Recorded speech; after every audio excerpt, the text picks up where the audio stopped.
All right, so this is the continuation of the Chapter 1 notes. Last class we talked about characteristics of human beings as an animal species and why they are different. Today we're going to take a look at some of these early civilizations. We're going to start with what exactly it takes to be considered a civilization. And we began this a little bit last class. What's the very first thing you have to have a civilization?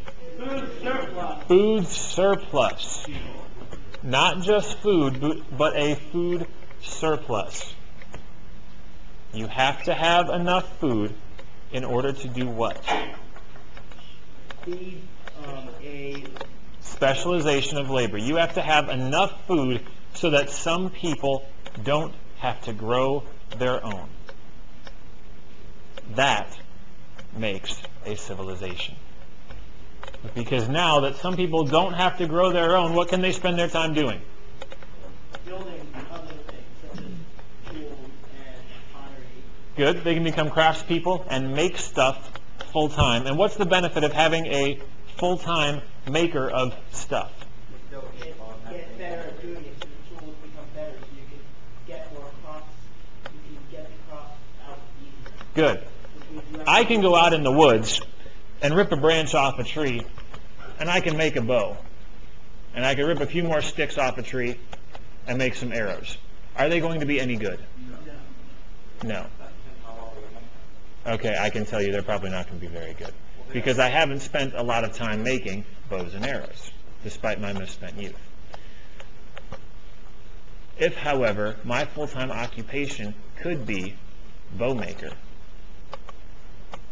the quality would probably significantly improve, and I could even sell them to people that are in need of a good bow.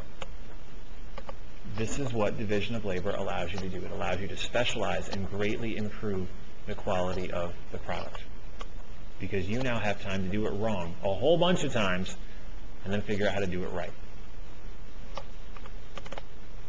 Same holds true with government. You can now have full-time political leaders. So instead of the chieftain of a tribe who also has to go out and do the hunting and repair his own tent and repair his own equipment and only on occasion deal with the issues that come up in that small society, here you can have full-time political leaders. People whose sole focus can be the improvement and betterment of society. And like we talked about last class, as soon as you have that, as soon as I become the center of society, things just seem to gravitate towards me. The craftspeople set up their shops near where I am because they know people will come to me. And this way they can stop along the way and buy things. Which means then before long the places where we store the food come near where I am because they feel like I can keep them safe. So you're going to have cities not long after all these other changes start. Simply because they make sense. It makes sense to have people closer together when you're starting to live this kind of life. Do you have to have a system of writing? No. Is it going to make life easier? Absolutely. But a system of writing is not necessarily a requirement for civilization. You don't have to have one. In fact, we're going to look at a few civilizations by the time we get through all these early ones. We're going to look at a few that never developed a system of writing and yet are still incredibly successful, are still able to build large buildings, are still able to produce a food surplus, are still able to have labor specialization and develop complex religions. They do all the things that everybody else does. They just never write it down. That might seem kind of silly. How do you never develop writing? What's wrong with you? One of the things we're going to look at today is just how hard it is to develop a written language. Develop a written language. Not learn to use one that already exists. That's hard enough based on how some of you spell. But to actually build and create a language is a lot harder than you might think. Like you want the characters that together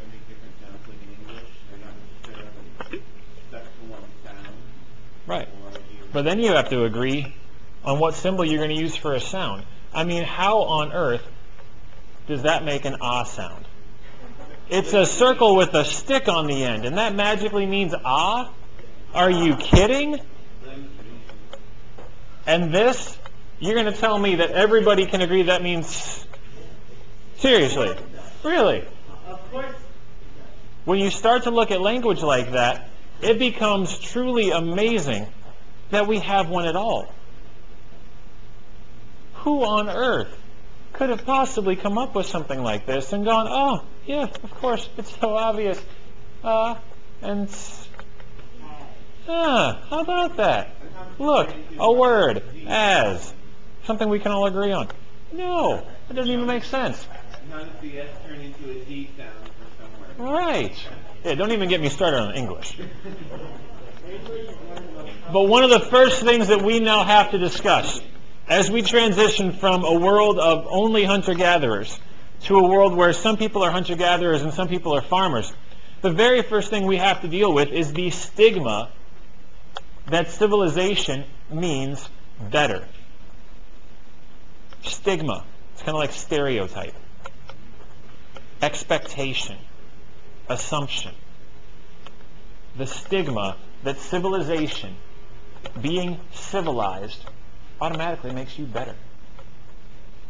But if you think about that word civilized, if I were to tell you, wow, you're a very civilized 16-year-old, how would you take that? As a compliment, right? That's a good thing. You're cultured. You're well-behaved. You are sophisticated. You don't act like a couple of words that I can't use. But it would all mean good things. But we need to take a closer look at this. You guys read the article that talked about what life was like for hunter-gatherers and what life is like for farmers. Is life for farmers 100% better? No. Diet's not as good. Social inequality. Gender inequality. Disease.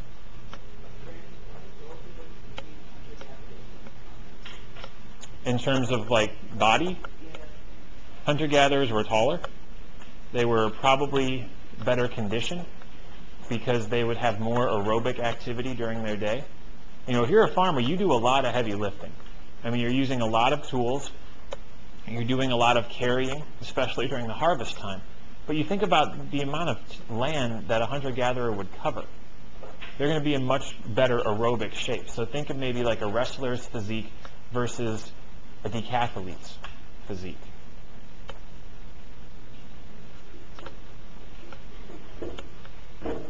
And so we take again a look at what it means to be part of a civilization. We have to admit there's some not very nice stuff that comes with it. If you are civilized, especially in early history, all that really means is you got some people doing your work for you, which may even include slavery. It means that you have probably become even more warlike because now you need as much land as possible. Why? You have more mouths to feed and you need more food. It now means that you have greatly changed the value that you place on women. Yes? Do their work for the slavery? Yeah, you could do, let's say that, you know, we've occupied this space, but hunter-gatherers keep coming through it. Well, I don't want them coming through my land and touching my food, those dirty hunter-gatherers. So I'm going to threaten them with death and put them in chains and make them grow my food for me to teach them a lesson. Or we have our farming community here, and there's a farming community over there, but we don't like them because they smell funny. So we're going to go over there and raid their community and kill some of them to make an example of them and kidnap the rest and bring them back over and grow all the food for us. And then you look at even what farming does to the environment. It keeps your group of people in one place, which means all of your mess is now staying in one place. What do you have to do to the landscape to be a farmer? All right, you got to tear it up. You got to cut down the trees. You need to dig up the land. Once we develop irrigation, you need to divert rivers and streams. Hunter-gatherers don't do that. So whenever we talk about civilization, our 21st century brains always go to, oh, civilized, that must mean better. And it's important to keep in the back of your mind the idea that, no, it doesn't necessarily mean better. Certainly different. But civilization was not a 100% improvement on the human existence. Yes, sir. Were these more of the kinks in the armor that were ironed out by centuries and millennia of civilization that went and made gender and class equal, and we made steps forward for peace and have stopped doing so many bad things to the environment, such as certain pollutants? But don't we still have all these problems? But they're mostly in countries that are not as highly developed. Third world countries, ones that don't have complex social systems. To a point, I would agree. And so when we talk about world history, one of the things that we have to do is remove our American bias and look at the entire world and not just our little corner of it. But I think that we could probably find people, even in the United States, that would freely admit that they are in a vastly lower class. You look at people that make minimum wage doing a job that most people don't really want to do versus people that make $2 million a year not doing very much at all. I think you could find people in the United States that come very close to slavery, where they're paid virtually nothing for their labor, and or they have to work under extreme conditions. I think you would probably find many women still in the United States that feel like they don't have complete equality with men, that they're not allowed to do all of the things that men are. I think you would find that in many cases we haven't done a whole lot to improve our impact on the environment. Every time they come up with, well, actually, I guess the last G20 meeting was in Brazil, where the top 20 nations in the world got together to talk about what are we going to do for the environment. And people were expecting all these massive changes, reducing CO2 emissions and, improving mileage for cars that are being manufactured for the next decade or so, cleaning up waterways. And they walked away from that meeting agreeing to not do very much at all. And so I think you would find that a lot of these issues are still in play today. Maybe we suffer from them less, certainly, than other countries do. Other countries where these issues are far worse and far more visible.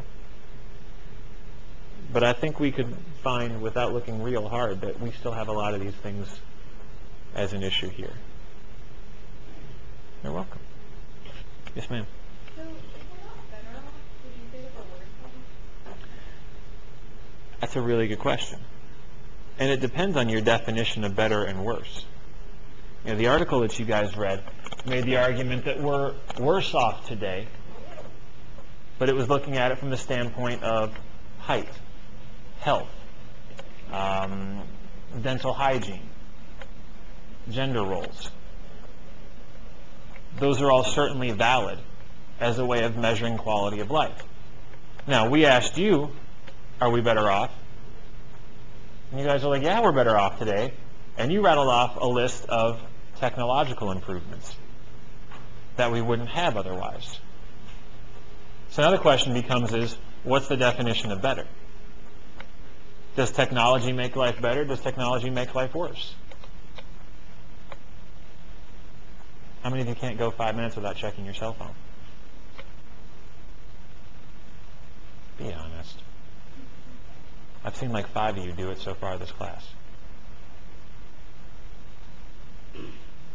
Has that made life better or worse? Does that make you fixate on something really important, or does it make you fixate on something that's really pretty trivial but has become incredibly important? You can get anywhere in the world that you want now, and yet how often do you travel? You can Skype anybody in the world. How often do you know your next door neighbor?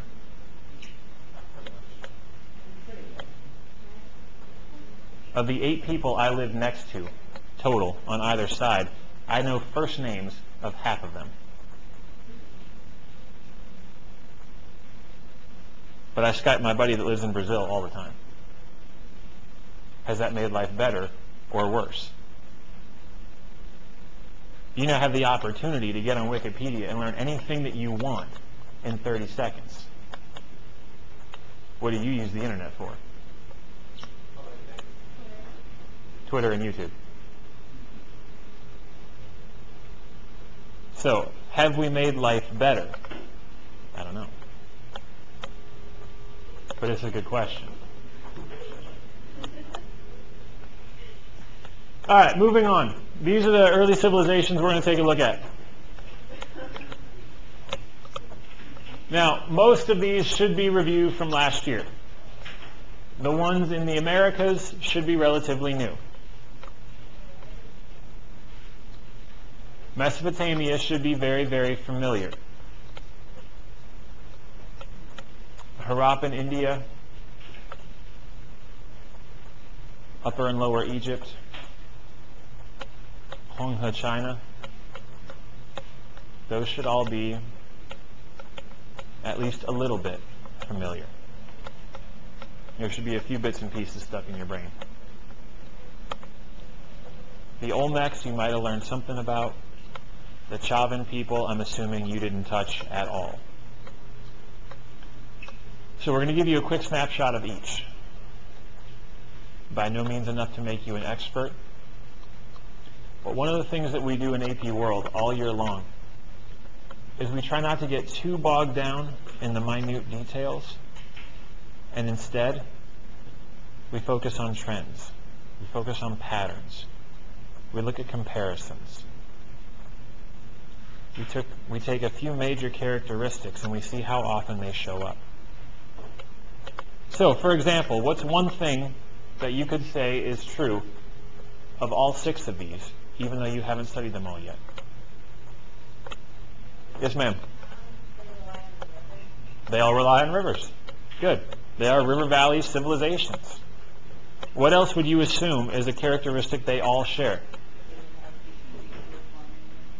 All right, they have decent farming land because in order to be a civilization, you have to do what? Food surplus, which probably comes from farming. Yes, ma'am. Probably going to need to develop irrigation systems at some point to make farming more efficient. Nicholas. They would probably all have either a theocracy or a monarchy. Good. Good. They're all probably going to have some sort of political institution. So, you can make these kinds of connections without having cracked open the book on them. That's the kind of insight that you need to develop. Looking at a few examples that you know something about and extending it to groups that seem similar. So, let's look at some of these similarities that these groups share. Of course. And you guys touched on a lot of these.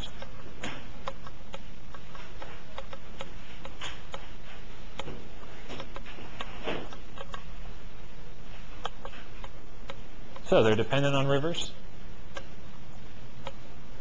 Like we talked about before, they're going to develop major cities. And why do you have a city? What do? Well, they serve as a center of trade, they serve as a center of learning, and they serve as a center of government.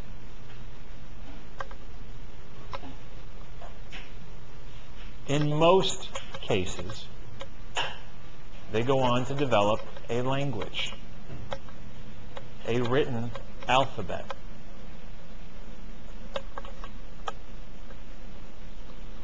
And pretty much without fail, all of them develop a contempt, a disdain,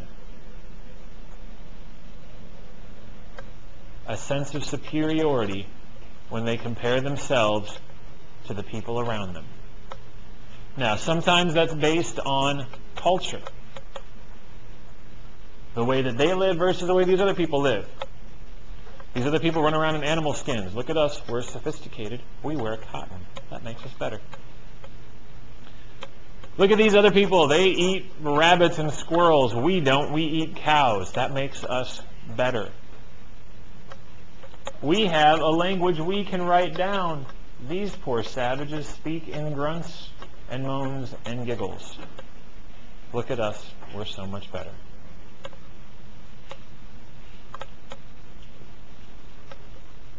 What's really interesting is that this disdain for surrounding cultures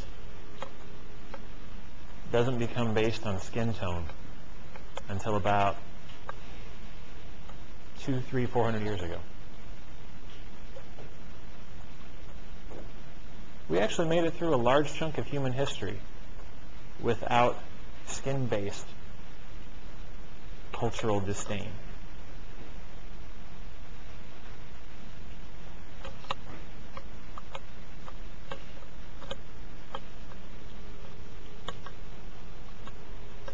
Are we good here? We need more time. Okay. What is the disdain? Contempt. I'm better than you. Dislike. It's a little bit stronger than dislike. It's closer to hatred, but you got to get a little bit of superiority in there too. Yeah. So inferiority, disrespect.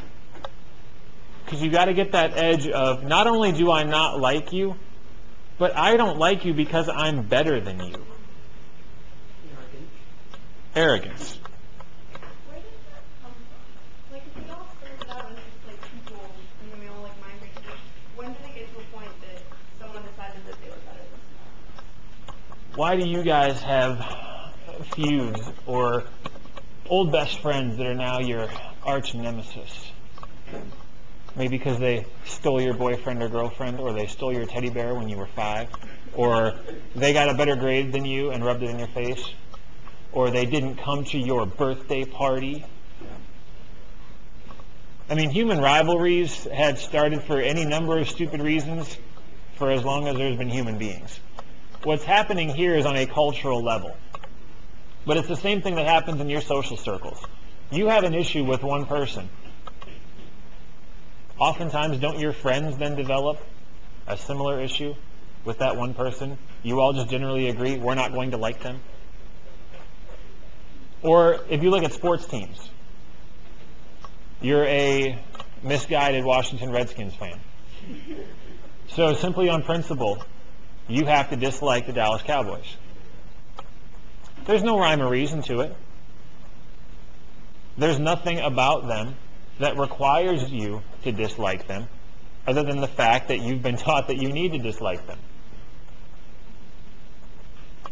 So there's a wide variety of reasons why these could happen. It could be a one-on-one rivalry that took place, but now I go back home and badmouth that person to my whole family and all my friends, and of course they love me more, so they're on my side. So now they all jump on the bandwagon. They don't like them either. And now it turns into a feud. And as the feud passes multiple generations, it turns into a rivalry. And then possibly gets better, but still rivalry. Or you have your Romeo and Juliet moment where you heal the gap between the feuding groups and everything is good again. That's because they were stupid teenagers. I mean, seriously, you kill yourself? Come on, grow up. Yes, sir.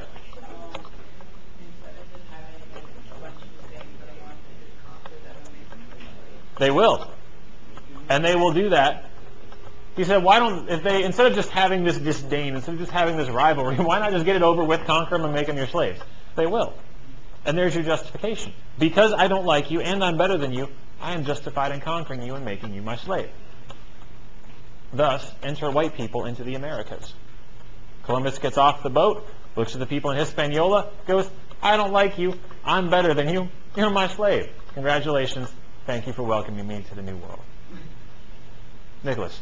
Well, didn't they also try to go integrate them into their culture, say, I don't like you, but I'm going to allow you to try out our thing, and if you don't like it, go away, and never see us again, or like it. Oh, that's very gracious. I'm going to let you try out my way because my way is better, and you better appreciate that. And if you don't, be on your way. Yes, you can do that too.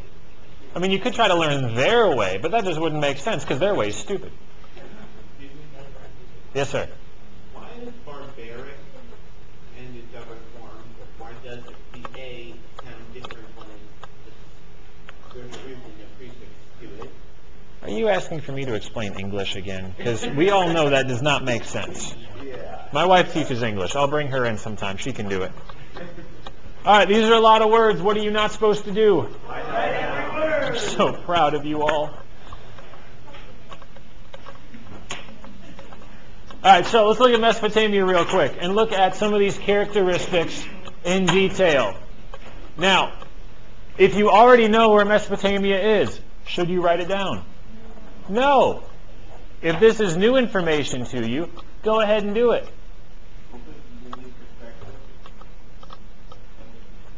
Now, one of the key features to keep in mind with all of these civilizations is that early on they all develop without any outside help. Nobody shows up in Mesopotamia with a duffel bag full of books on farming and the Idiot's Guide to Religion. They don't have that. All of these things have to be discovered as they progress. And all these things are happening in China, in India, in Egypt, in the Americas. And they don't have a way to communicate with each other. It's not like they figured out, whatever day it was, oh, if we plant the crop in a row, it makes life easier than if we just scatter it everywhere. That's a great idea. Hey, let me pick up the phone. Hang on. Hey, China, plant them in rows. Yeah, it works better. Trust. Okay, yeah, do it. All right, cool. Thanks. Bye. They don't have that. All of these civilizations develop in isolation, on their own. For me, that makes the development of all of these civilizations absolutely mind-blowing. Because they were all able to do these things on their own with no help. And they all made a lot of these same improvements. I don't understand how that's possible. How did they all come up with the same kinds of ideas at about the same time with absolutely no collaboration? Coincidence and teamwork. Oh, and there's a lot to be said for that. This was not a single individual doing all this. This was a group of people. And you get your best ideas in groups. And maybe there is something to be said for coincidence. It just happened. These were things that all people would need if they had gotten to this point. So, of course, they developed that next thing. They would all run into the same problems eventually, like how would you get something from one place to another? And then that's how the wheel got developed. Did you know that the civilizations in the Americas never developed the wheel? They never did. The Aztecs, the Incas, never had the wheel. But it's a good point that in general you're going to run into the same obstacles and you're going to need to overcome those obstacles, and maybe some of the most obvious solutions present themselves right away. But this is where you also need to look at this from the perspective of history is not inevitable. It has not been a long sustained march from hunter-gatherer through a series of required steps to iPhone 5. There is a degree of ingenuity and coincidence that took place. These were a series of choices. This was not a series of inevitable steps that had to happen. Yes?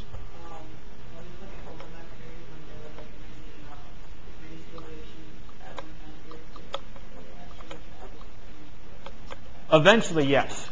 Eventually, we will get to the point where there are enough civilizations and they're close enough together and transportation has improved enough they can communicate. And at that point, you guys remember the video we watched on the first day?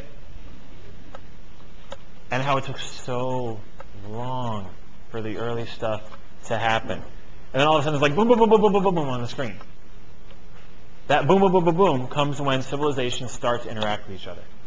Because now it's not just a couple of people sharing ideas, it's entire civilizations of people sharing ideas. Now you do have that moment of, hey, China, try this. We just did. It was awesome. Okay, see ya.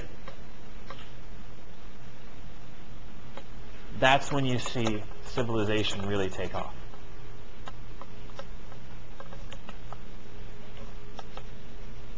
One of the things unique to Mesopotamia is they are going to get lots of different perspectives because they're going to be invaded a lot. Early civilization will develop, they'll do some cool stuff, they'll come up with bronze working, they'll develop the wheel, they'll make pottery, and then they get conquered. Because a group of people on the outside got really jealous of their stuff and wanted it. And came in and fought harder and beat them, and then went, we can make this better and we can make this better. Oh, we just thought of this, let's do that. So the Sumerians come in and they make the alphabet. Develop astronomy. Establish a formalized religion. And then they get conquered. Because an outside group that was jealous of their stuff, the Babylonians, says, we could do that better. Yes?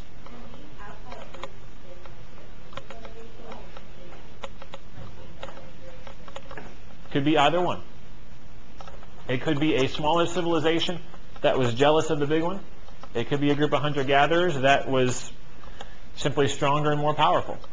Hunter-gatherers are, by definition, trained warriors. You spend your days killing stuff. If you're a farmer, you don't, unless it's weeds.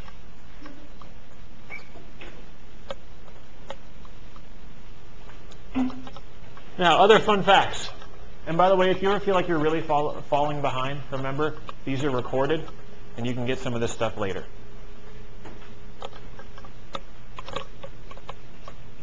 We talk about Mesopotamian religion. It's polytheistic. They develop patron gods. Who does that sound like?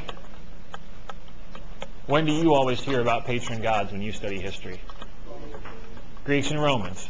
All right, so here we're going to see a lot of ideas that will influence later religions. We're going to see the first use of monumental architecture. Make big building to worship the gods. Why make a big building? It makes you look better in the eyes of God. He's saying, look at what we did for you. We built you a giant pyramid. All right, so part of it is appeasement. Part of it is to show the gods how much you love them, because look how big this thing is. And as you all learn at the holidays, the bigger the present, the more your parents love you, right? No, that's not true, by the way. Why else? How so?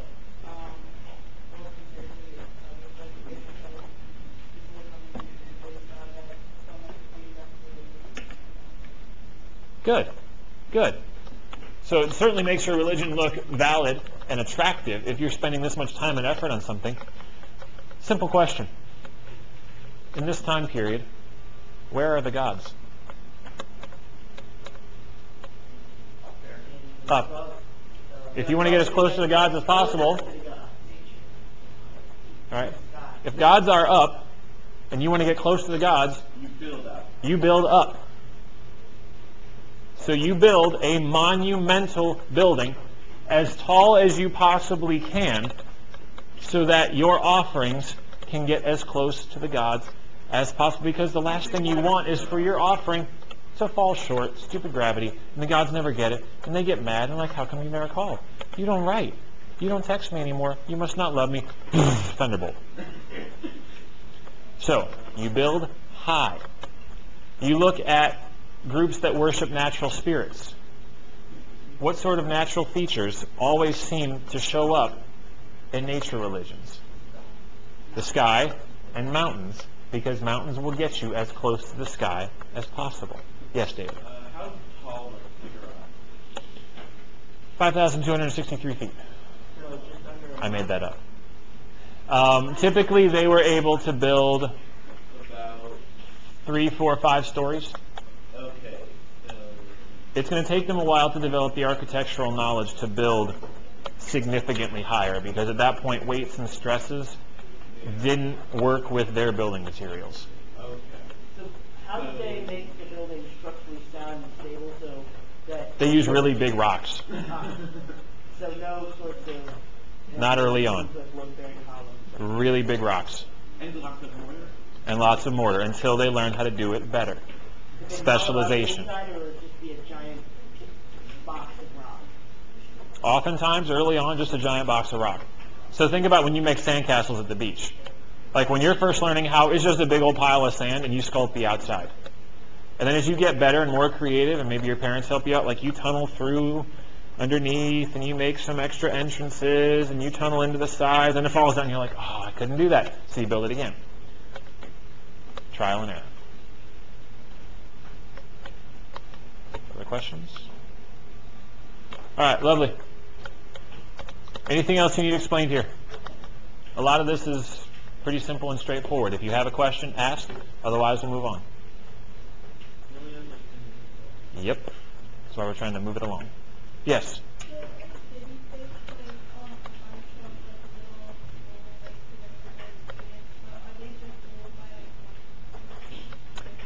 Sometimes by one person, sometimes by a family, sometimes by a group of elite people. So like maybe the heads of the 4 or 5 most important, richest families. You know, those 5 guys might get together and share the power. If religion is really important, it might be the priests that actually rule the city. So there's no hard and fast rule as to who's in power, but it's always going to be a small group or one individual. Yes, David? Have there ever been a group of city-states that had like someone who just oversaw the general actions of each one on its own? By definition, a city-state has to be independent. Okay. Now, you're going to have cities that are all ruled by a higher overarching political figure. Like when we get to China, you're going to have an emperor that oversees a whole bunch of cities. But by definition, a city-state is independent. Exactly. Okay. All right, a couple other quick examples. First, we talked about how do you develop a language. Here's how. This is cuneiform.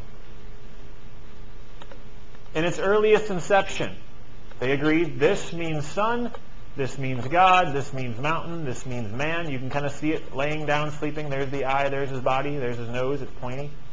This is ox, face, horns, and this is fish. All right, so it's pictographic. Pictures to illustrate or to serve as words. And so then what you see is over time it becomes more stylized. So sun turns into this. God turns into this. Mountain turns into this. And then over time, just like you guys do with words, and your generation especially is famous for it, I can't be bothered, saying, you're welcome. So I'll just say, welk. I can't be bothered with saying, you only live once. So, YOLO. Language gets condensed. This becomes that. Fish becomes this. Would anybody look at this and go, oh yeah, that's a fish? No. So written language eventually becomes something that you agree upon, rather than something that can be logically interpreted. And then the people, little kids who grow up learning that just probably have to look at the actual object and can't really associate. Does that look like a fish? No. So you have to be taught. Exactly. Right. All right, so we look at India. Much shorter here. Based on a river, eventually we'll develop trading contact, as we discussed, with its closest neighbor, Mesopotamia. They will also develop a unique alphabet. You're going to see a lot of similar signs here. Again, early language is probably going to look pretty close. Fish. It looks like a fish. People catch a fish, they look at the fish, they draw the fish, that's a fish. Where the differences come then is the progression over time. I take my picture of a fish and turn it into this. You take your picture of a fish and turn it into this. And our languages are now very, very far apart. Unique to India is a lot of natural disasters. Earthquakes, floods, monsoons. Every year. Indeed. Similar to Mesopotamia, India is also often invaded. And through invasion, their culture will be shaped and reshaped, just like in Mesopotamia.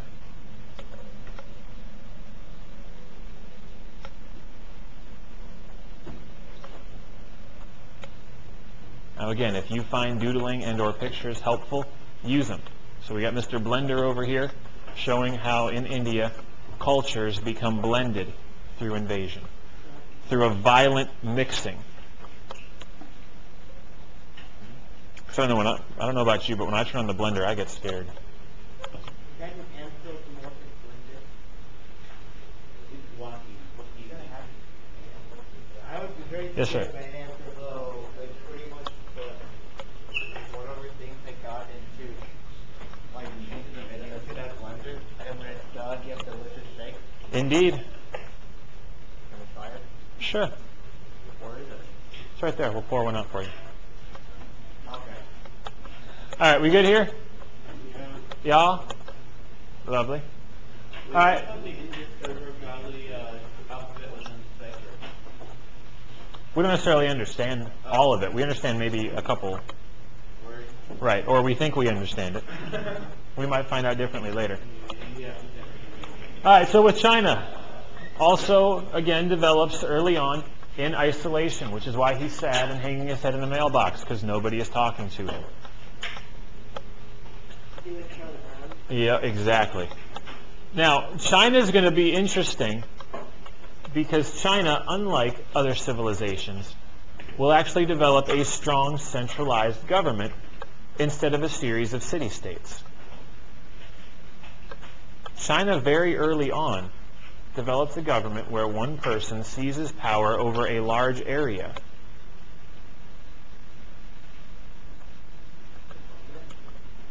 That doesn't happen very often. And that's going to cause China to develop differently. In some ways, it's going to cause China to develop faster. Because with one person in charge, things get done quick. If you got lots of people in charge, or if you have constant invasion, things get slowed down. Yes, sir. What does ideographic mean? Ideographic? Have you ever seen Chinese characters? Yeah. Okay, they don't represent fish, do they? It doesn't look like a fish. So ideographic is going to be symbols that represent sounds or words, rather than pictographic, where you have pictures that represent words. Oh, okay. So with Cuneiform, you didn't necessarily have a concrete way to speak it? What would you say? Or did they just... It would not become a phonetic alphabet like ours is, where you put together this symbol and this symbol and this symbol and it spells and. Phonetic, written combination. Right. Right. All right, give me 30 seconds real quick.